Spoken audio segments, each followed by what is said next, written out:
سے ارادہ کر لے کہ انشاءاللہ موت تک نمازوں کا اہتمام کروں گی، اور جتنے فرائض ہمارے چھوٹ گئے ہیں انشاءاللہ زندگی میں اس کی قضا کریں گے۔ ایک نمازوں کا اہتمام ہے۔ دوسرا تحفہ اللہ تعالیٰ نے جو حضور صلی اللہ علیہ وسلم کو معراج میں عطا فرمایا وہ ہے آمن الرسول، سورہ بقرہ کی آخری 2 آیتیں، جس میں اللہ تعالیٰ نے فرمایا کہ ایمان والوں کو چاہیے کہ وہ تمام کتابوں پر ایمان لائے، تمام رسولوں پر ایمان لائے۔ اس کے بعد اللہ تعالیٰ نے آیت میں فرمایا کہ تم اللہ تعالیٰ سے دعا مانگو کہ مجھے میرے خطاؤں کو معاف فرما، چاہے وہ خطا بھول سے ہو گئی ہو، چاہے وہ خطا جان بوجھ کر ہو گئی ہو، اللہ تعالیٰ سے دعائیں مانگنا ہے۔ یہ 2 مبارک آیتیں اللہ تعالیٰ نے عطا فرمایا۔ تیسرا فرمایا جو لوگ شرک نہیں کرتے دنیا میں، اللہ تعالیٰ موت کے بعد کبھی نہ کبھی ان کو جنت میں داخل فرمائے گا۔ اگر شرک کریں گے اللہ تعالیٰ کبھی بھی جنت میں داخل نہیں فرمائیں گے، اس لیے کہ شرک اتنا بڑا گناہ ہے، اتنا بڑا گناہ ہے جس کی معافی کی بالکل گنجائش نہیں ہے۔ اللہ نے قرآن میں فرمایا ان الشرک لظلم عظیم، شرک تو اللہ کے ساتھ بہت بڑا ظلم ہے، بہت بڑا گناہ ہے۔ اللہ تعالیٰ شرک کرنے والوں کو معاف نہیں فرماتے ہیں۔ تو ان 3 باتوں کا ہمیں خیال رکھیں، اہتمام کریں۔ انشاءاللہ نمازوں کا اہتمام کریں گے، قرآن کی تلاوت کریں گے، انشاءاللہ اللہ کے ذات میں صفات میں کبھی کسی کو کیا نہیں کریں گے، شرک کریں گے نہیں، شریک بنائیں گے نہیں۔ تو معراج بھی یہ باتیں ہیں، اور معراج کی رات میں بعض لوگ جاگ کر عبادت کرتے ہیں، اسی طرح جیسے شب قدر میں کرتے، شب برات میں کرتے، ویسی عبادت نہ اللہ کے رسول سے ثابت ہے نہ صحابہ کرام رضی اللہ عنہ نے کیا۔ حضرت عمر رضی اللہ تعالیٰ عنہ کے زمانے میں بعض لوگ معراج کا روزہ رکھتے لگے۔ حضرت عمر رضی اللہ عنہ کو معلوم ہوا ایک نئی بدعت امت میں پیدا ہو گئی ہے، جو روزہ رسول اللہ نے نہیں رکھا، آپ کے بعد ابو بکر صدیق نے نہیں رکھا، وہ روزے کو امت نے کہاں سے پیدا کر لیا۔ حضرت عمر رضی اللہ تعالیٰ عنہ کے بارے میں مفتی تقی عثمانی صاحب دامت برکاتہم لکھتے ہیں کہ وہ کوڑے لے کر پھرتے تھے، معلوم ہوتا کہ فلاں شخص معراج کا روزہ رکھا ہے تو اسے روزہ توڑنے کا حکم فرماتے تھے۔ ہاں قضا روزے آپ سال بھر رکھ سکتے ہیں، ان روزوں کو رکھنا ہے، اسے پورا کرنا ہماری ذمہ داری ہے، لیکن معراج کا روزہ قرآن و حدیث سے ثابت نہیں ہے۔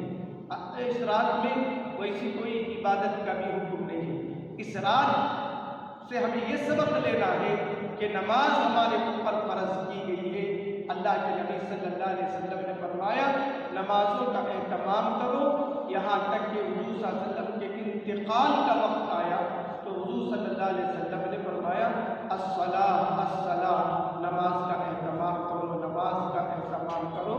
تو ارادہ کرو انشاءاللہ ہم بھی نماز پڑھیں گے، بچوں کو بھی نماز کا پابند بنائیں گے، شوہر کو بھی نمازوں کا پابند بنائیں گے۔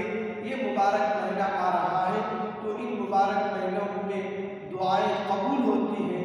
ابھی سے اللہ سے توبہ کرو، اللہ تعالیٰ سے معافی چاہو، رمضان کے مہینے کے پانے کے لیے اللہ تعالیٰ سے ابھی سے جو ہے دعاؤں کا اہتمام کرو۔ اللہ تعالیٰ سے دعا ہے اللہ تعالیٰ ہمیں نمازوں کا اہتمام کرنے والا بنائے اور پھر قرآن کی تلاوت کرنے والا بنائے۔ اللہ شرک جیسے گناہ سے امت کی اللہ تعالیٰ حفاظت فرمائے، اور اللہ تعالیٰ سے دعا ہے اللہ تعالیٰ نے جو کچھ باتیں مہمان مکرم سے سنے ہیں ان باتوں پر عمل کی توفیق عطا فرمائے۔ وآخر دعواہم ان الحمدللہ رب العالمین۔ معراج کا بارے میں علماء نے چند ہی لفظوں میں معراج کے واقعے کو بیان کیا۔ معراج میں 5 حروف ہیں، میم، عین، را، الف، جیم، یہ 5 حروف مل کر معراج بنتے ہیں۔ معراج میں پہلا حرف میم ہے۔ علماء فرماتے ہیں میم سے محمد صلی اللہ علیہ وسلم کو،